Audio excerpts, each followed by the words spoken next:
Hello. Yes, here I am. Can you hear me? Yes, I can hear you well. Hello.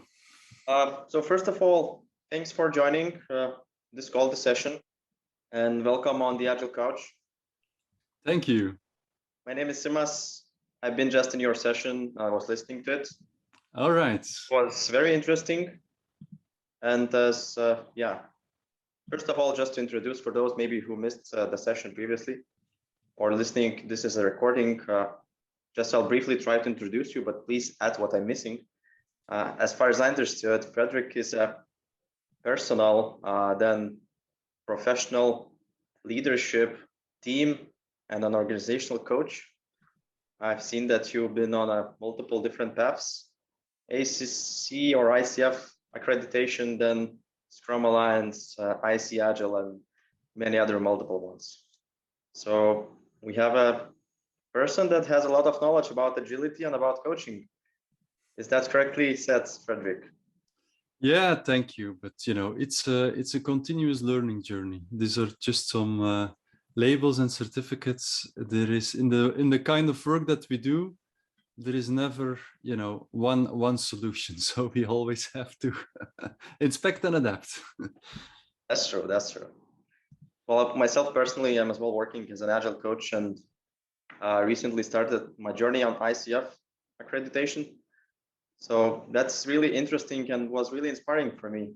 I'm much more interested in personal agility than I was before. I was about to research a bit more and find more information, but once I've seen that you're speaking on this topic on the conference, I just did all my best to join this topic specifically and listen by myself. Great. And Peter Stevens is speaking as well. So yes. He also talks. Yeah. He's on the conference. Frederik, a couple of questions I would like to ask you, and as well, it would be nice if you could share your thoughts on that personal agility, on its framework. I'm just sometimes looking at my notes, so don't worry if I'm looking somewhere else. And the question is, so why do you think we need personal agility? Yeah, well, I think that's not such a rocket science answer or anything. For me, the assumption is, and that is a fact of life, that there is too much work to do and not enough time to do it. And that of course will depend on people individually and what you do with your life. But if you're in knowledge work or in the creative space somehow, or in the line of coaching or agile coaching, every interaction that you have, every decision that's being made generates new possibilities and new work. So then there are systems or approaches to manage time, to gain some productivity for teams, Scrum, for example, or also on a personal level. But for me, there was still a piece missing to it. And that was for me, trying to answer the question, what do I find truly important in life and what really matters? That is this first question, which is a really powerful question. So I think that that can be useful, at least for people. So that sounds that with personal agility, we can focus on what really matters for us. And by starting to focus on it, most likely we'll get some, I don't know, results afterwards, after some time. Myself, having a bit of this context, I have a question in my head. Yes. Like, what is the beginning, or how to start actually applying it? Because what each probably of us have in our head is that we have a lot of different topics, a lot of things that we want to do, and how to categorize these things, how to put them into buckets if we want to have some kind of initial list of ideas that we could work on or start working on. As you had these nice 2 columns that you've been showing, long-term goals and some other things that you would like to do. So how to start on that perspective? And one of my questions was how to do the prioritization. I think you shared some of the techniques, but what would be your recommendation for anyone that is willing to start it? Yeah. My recommendation is to just get started, because the more you think about it, the longer, the more it will hold you back. But you will. For me, this is also kind of something dynamic. What really matters provides you focus, or some destination that you'd like to reach. But that can change. So you need to reiterate from time to time. But basically, and these are things which already exist. This is like an aspect of getting things done, or personal Kanban. Just first try to capture anything that is a to-do or something that is in your inbox. Anything really, professionally, privately, and make an overview. Visualization helps, we know that, so visualize that in one way or another, and basically understand what's happening today in your life, the current situation. That can help you, and then you look at that from time to time, you reflect and you say, is this actually what I want to do? And so you need some time for that, but then you need to just write down your first answers for that question, what really matters. Leave it there or hang it up on the wall. Keep it next to your bed in your bedroom, so you can read it from time to time and think about it. But then you might start to gain clarity. So I wish I could say there is one simple technique to do that, but it's really something really personal. The other thing is that get help from others. These questions that you can ask yourself, hence it's called a coaching-based framework, but someone else could also be asking these questions to you from time to time. And the interesting thing is, when people have more clarity on the purpose, but you are in life with a partner, husband, wife, girlfriend, boyfriend, whatever, you could both look at the things that you find important in life and see if you have an alignment in what you want to do. But you can do the same at work. If I have clarity on purpose and what really matters, I could, as an employee, I could talk to my employer and see, what do I want to achieve? Well, these are the things that I find important, also professionally, or with colleagues in a team. In Scrum, to work on to do product development, we're trying to create a goal, to have a goal and create focus. Well, you can also do that for your own, but with a partner in life or with a direct colleague. So this is how it helps, and the recommendation is to just start doing it. Otherwise, you cannot gain that insight just by talking about it. I think that's really good advice. And the ultimate question I've heard multiple times, observed you mentioning what really matters. And we need to understand that in all perspectives. Is it in our personal life? Is it in work? And as you said, one thing that caught my attention, actually, Frederik, you mentioned about the possibilities of matching your personal goals with your spouse's personal goals, as an example, and seeing, are we aligned, or do we want the same things, and later to work on. But in addition to that, I have a question, like how to start working on joint goals together, because I'm thinking perhaps it's a nice as well a way to introduce it for families, or I don't know, if you have a few kids, you have a wife, and you can work together on these things if you really want. Perhaps you are doing already that, not only personally, but within your family. What would your advice be? Yeah. Really on aligning on like purpose, not that explicitly yet, but like when my kids will get older and they need to make choices for school or education, you could also ask such questions. But yeah, what really matters question is not an easy question. So you can first ask I'll start asking questions like, what do you want to do, or what do you want to achieve? How do you want to spend your time in the weekends? And yeah, I know, like,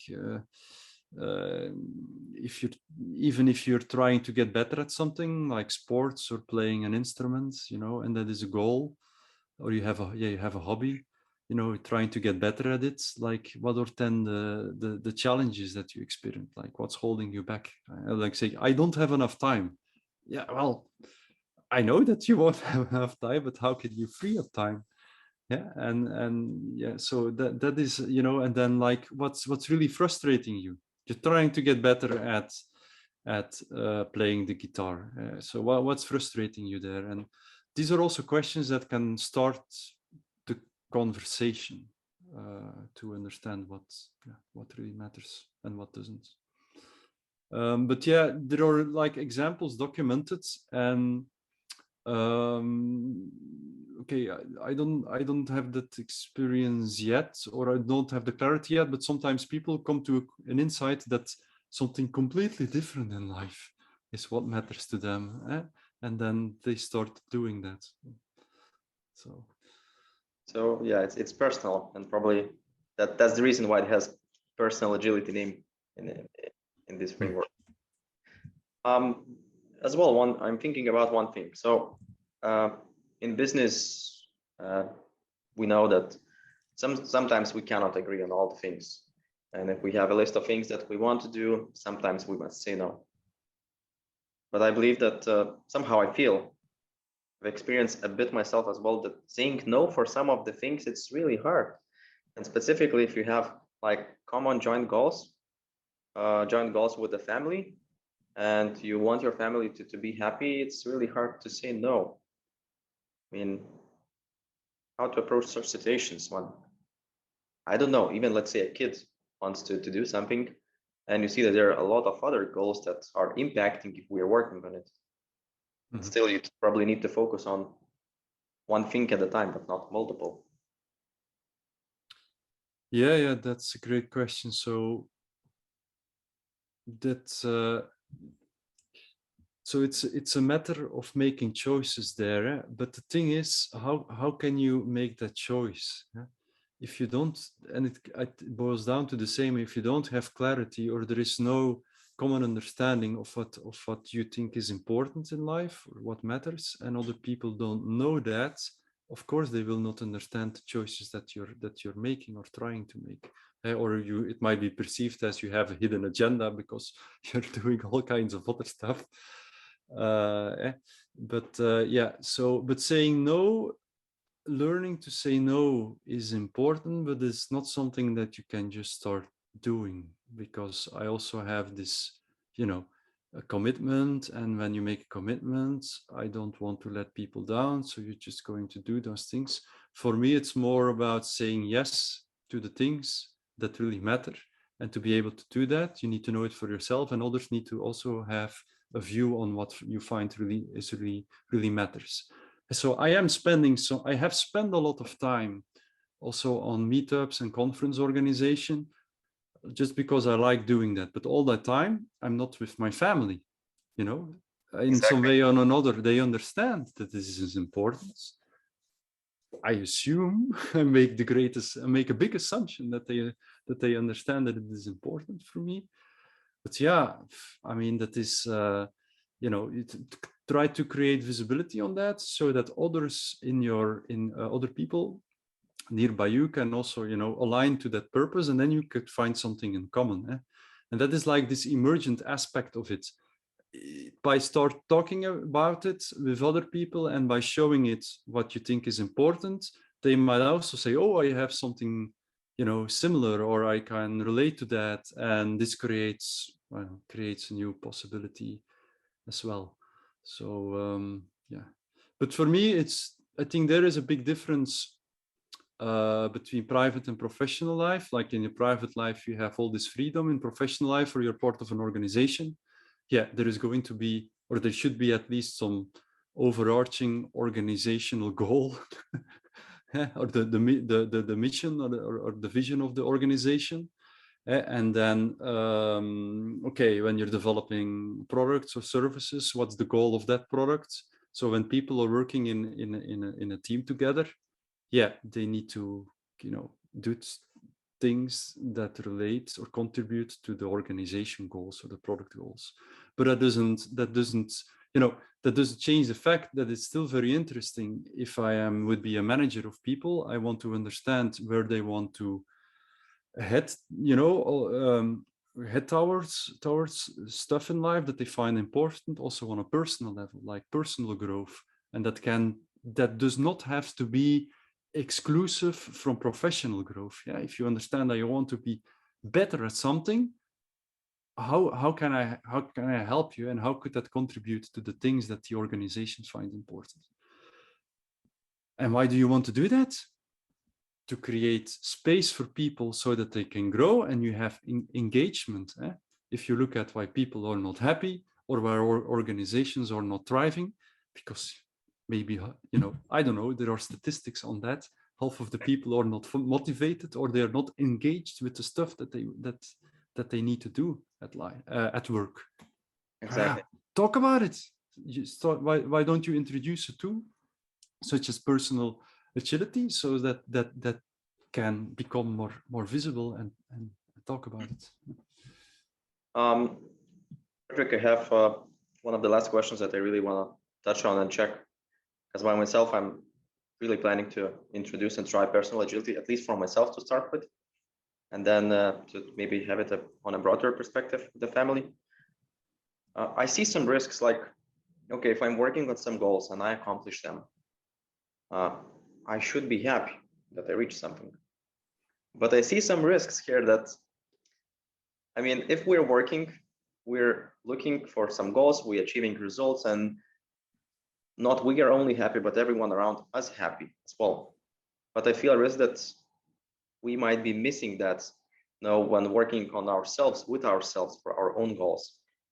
Is there some kind of boost motivation for that, to not give up, and not put that personal agility away and say, it doesn't work? Yeah. So you okay.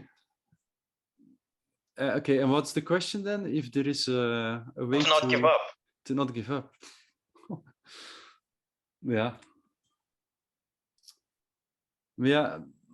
that is a really fundamental. I don't know, because why do people do stuff in life? I hope because they think it's important, or it contributes in one way to another to the things that they like to do. Yeah, if people are very unhappy in something that they do, or at their job, why do you keep on doing that? Okay, because I get paid. But yeah, am I going to do this for the next 5 or 10 years? So yeah, that is personal agility in that way is just a tool. It's just like a it can become your friend if it's useful and it's helping you, or you can start to hate it if you think it doesn't help. But I think part of the deal is to try to accept it a bit, but to also ease, get a bit easier from time to time. I used to be very critical for myself, and okay, I have accomplished that, great, but I wasn't thinking about it. Let's just move on to the next thing. And so this part of celebrating, and even with someone else, we did in personal agility, it's called, you can get a celebration partner, just like with a colleague or with your spouse or something. You say, look, I have done that, like, great, like, wow. So then what is the next thing? And I think when that becomes more visible and you start to appreciate it, that will motivate you to continue. That can motivate you to continue. Yeah. Oh, and the other thing is create a rhythm, create a cadence. But that's what we try to do with teams who work in iterations or in sprints. Create a habit, create a cadence. And if you start to doing that, and you have this habit, then it is easier to continue as well. So still, probably the ultimate question that I have in my head after our talk is, what really matters for us, what really matters for me. And if I understand that, probably it will be the recipe to motivate for motivation and working towards that. That's the first question. Yeah. So I'm also giving the link because Personal Agility, as I said, and Personal Agility Institute is something founded by Peter Stevens. So anyone interested in learning about that, go to the website of Personal Agility Institute, because it's both a community of practitioners and there is also what they call ambassadors. So people who have experience in personal agility and can be an ambassador to help other people get started. That's also, I think, very, very valuable. So, Frederik, thank you very much for being here with us on the Agile Couch, virtually, not with me here together, but virtually. Hopefully, sometime we could meet in real life. And really happy to have you here to hear this topic and your insights. I wish you best of luck and have a great day within the conference. Hope you'll still be with us and listen to other speakers. So thanks and see ya. Thank you. Bye.